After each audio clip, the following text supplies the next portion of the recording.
मैं हूँ आनंद अवस्थी और एक नए टॉपिक को लेकर मैं आप सभी के बीच आया हूँ, जिसमें मैं बात कर रहा हूँ लोन के संबंध में ही, पर्सनल लोन के संबंध में। तो लोन की आवश्यकता होता देखा जाए तो आजकल हर एक व्यक्ति को हो रही है ना। छोटी मोटी आवश्यकता को पूरा करना, कहीं किसी का पैसा लिया है, देना है, या बिजनेस को बढ़ाना है, या कोई भी हो XYZ, उस सब में क्विकली जो है लोन की आवश्यकता पड़ जाती है, फंड की आवश्यकता पड़ जाती है। तो लोग क्या करते हैं कि पर्सनल लोन को लाइक करते हैं कि पर्सनल लोन ले लो, 2-2.5 घंटे में आपको मिल जाना है। और पर्सनल लोन लेने के संबंध में क्या है, जल्दबाजी में वो गलत निर्णय अपना ले लेते हैं, जिस वजह से क्या है, उनको क्षणिक मात्र सुख के पीछे उसका बहुत बड़ा खामियाजा भुगतना पड़ता है। जो मैं कई एग्जाम्पल्स मैंने ऐसे देखे हैं, देखने के बाद बहुत बेकार स्थिति लगती है कि ना जाने इसके साथ क्या हो रहा। और उसके साथ तो ठीक है, सारी फैमिली की इज्जत भी कई बार दांव पर लग जाती है, ऐसा कई बार देखने में आया है। तो मैं उसी टॉपिक को लेके एक आप सभी के बीच आया था कि लोन लेते समय किसी भी प्रकार की जल्दबाजी में निर्णय ना लें, सोच समझकर ही निर्णय लें। और जब भी आप कोई लोन लेने जा रहे हैं तो उसके संबंध में आप बारीकी से समझें और किसी एक्सपर्ट की सलाह लें, जो उसका जानकार हो। उसके साथ बातचीत करके ही आप लोन को लें, उससे पहले आप लोन ना लें और ना ही अपने मोबाइल के ऐप से साथ लें। ठीक है। तो पर्सनल लोन होता क्या है कि पर्सनल लोन होता है एक सैलरी के बेस पर एक लोन होता है पर्सनल लोन, जिस पर किसी प्रकार की प्रॉपर्टी मॉर्गेज नहीं होती है, जिसको मैं बोलता हूँ अनसिक्योर्ड लोन। पर्सनल लोन एक अनसिक्योर्ड लोन होता है जिस पर किसी भी प्रकार की आपकी सिक्योरिटी नहीं होती है। ठीक है। तो पर्सनल लोन आपको 2 तरीके से मिलते हैं, एक तो सैलरी के बिहाफ पर मिलते हैं, और कुछ कंपनियां जो अभी NBFC वगैरह स्टार्ट हुई हैं, तो वो क्या है, KYC के बिहाफ पर, आपकी सिविल के बिहाफ पर आपको लोन दे देती हैं।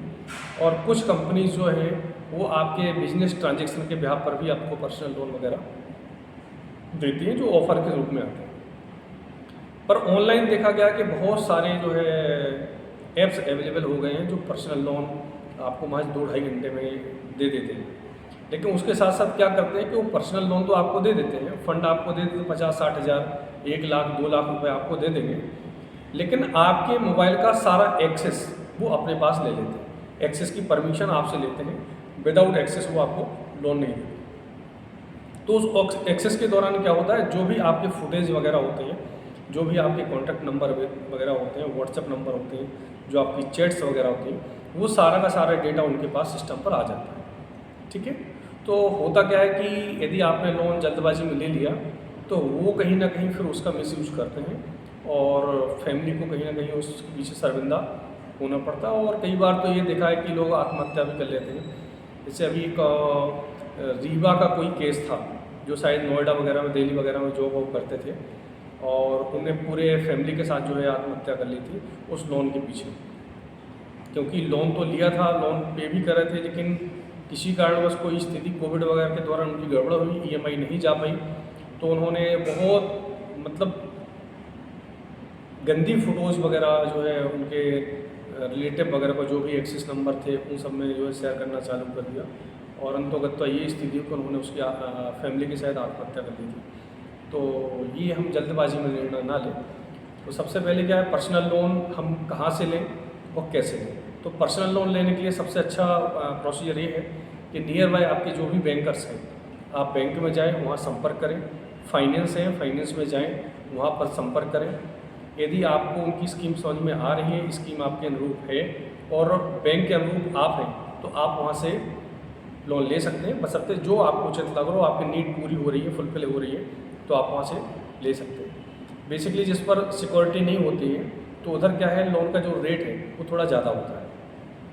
तो कई बार उस रेट के चक्कर में लोग लोन नहीं लेते हैं। लेकिन जो आपके नियर बाय लोकेशन पर हैं, जिनसे आप घुले मिले हैं, आपने देखा है जो ट्रांजैक्शन हो रहे हैं रेगुलर बेसिस में, तो उस बैंक या NBFC में जाके आप वहाँ से लोन लें, सबसे अच्छा रहेगा। दूसरा ये है कि यदि आप ऑनलाइन लोन ले रहे हैं, तो ऑनलाइन लेते समय आप ये ध्यान रखें कि जिस कंपनी से आप लोन ले रहे हैं, कोशिश ये करें कि आप उसको सारा एक्सेस अपना ना दें, एक्सेस परमिशन डेटा की एक्सेस ना दें, ठीक है।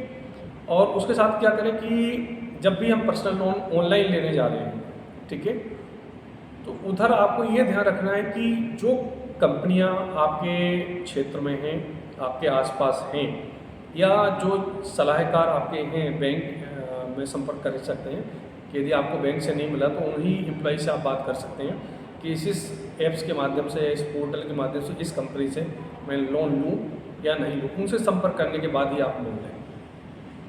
और उसके साथ उनका जो रीपेमेंट है, आप रीपेमेंट रेगुलर करते जाएं, ठीक है। रीपेमेंट आप रेगुलर करेंगे तो आपका सिविल ख़राब नहीं होगा, ठीक है। और कंपनी के एम्प्लॉय जो है ना आपको परेशान नहीं करेंगे। कई बार स्थिति ऐसी बन जाती है कि आप 1 या 2 महीने EMI नहीं दे पाते, तो उस दौरान कुछ जो कंपनियां हैं जो गलत यूज करती हैं, रेट भी उनके एक तो ज़्यादा होते हैं, लेकिन जब आपका डेटा का वो एक्सेस ले लेते हैं तो उस दौरान ये आपको अपनी फैमिली की जो इश्यूज़ होते हैं, ठीक है, जो फ़ोटोज़ वगैरह उनका गलत इस्तेमाल वो कर लेते हैं, तो ये खामियाजा लोगों को भुगतना पड़ता है। तो ध्यान रखें कि कभी भी लोन लेते वक्त आप किसी अननोन पर्सन को या अननोन कंपनी से, अननोन ऐप से आप लोन ना लें।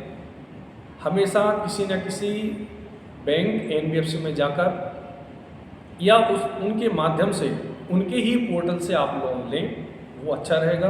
अदरवाइज़ आपको बहुत असुविधा का सामना करना पड़ेगा। आपकी सारी ये मान के चलना कि जो इज्जत है ना वो आपको दाव में लगानी पड़ेगी, ठीक है।